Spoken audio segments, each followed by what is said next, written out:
ప్రాజెక్టులు కట్టిన కాడ నుంచి కూడా ఎన్నడూ పారని ఆయకట్టుకు 17 లక్షల ఎకరాలకు నీళ్లు కేసీఆర్ గారు నీళ్ళు ఇచ్చారు. ఈ కాళేశ్వరం నుంచి లిఫ్ట్ చేసి తుంగతుర్తి ప్రజలు పండుగ చేసుకున్నారు. నీకు గుర్తుండాలి ఆ సన్నివేశము. అవును. కాలువకు రెండు పక్కల ఉండి శ్రీరామ్ సాగర్ సెకండ్ ఫేజు పూలు చల్లారు, కుంకుమలు వేశారు, జలహారతి పట్టారు జగదీష్ రెడ్డి గారి నాయకత్వాన్ని. ఇంత అద్భుతమైన ప్రాజెక్టును దాన్ని కేసీఆర్ మీద కోపంతో, కేసీఆర్కు పేరు వచ్చింది చూసి ఓర్వలేక జలసీతోని ఒక ముఖ్యమంత్రి ఒక ప్రధానమంత్రి ఇద్దరు కలిసి కుట్ర చేయడం అనేది చాలా దారుణం. ఇందులో నేను కొన్ని విషయాల్లో నరేంద్ర మోడీ గారిని అభిమానిస్తా.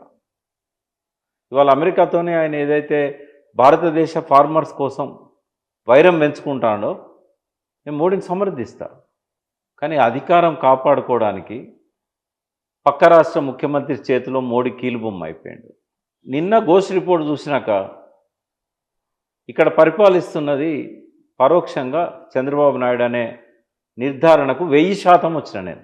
99 కాదు, 999% కూడా కాదు. తీవ్రమైన ఆరోపణ మీరు పెట్టండి, తమ్మునేలు పెట్టండి. ఇక్కడ పరిపాలిస్తున్నది చంద్రబాబు నాయుడు. రెండవది, తెలంగాణ అస్తిత్వం అనేది మరొక్కసారి ప్రమాదంలో పడ్డది. బ్రిటిష్ వాళ్ళు ఈ దేశాన్ని వదిలిపెట్టిపోయేటప్పుడు రాజకీయ స్వాతంత్రం ఇచ్చారు కానీ ఆర్థిక స్వాతంత్రం ఇవ్వలేదు. ఇవ్వకుండా పరోక్షంగా లండన్ పోయి దోచుకున్నారు.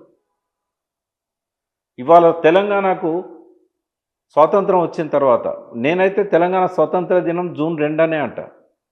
స్వాతంత్రం వచ్చిన తర్వాత 10 రోజులు కూడా దాన్ని సంతోషంగా ఉండనీయకుండా తెలివి తక్కువ తెలంగాణ ప్రజలు ఎవరైతే కాంగ్రెస్ కోట్లు వేసిందో వాళ్ళనే అంటున్నాను.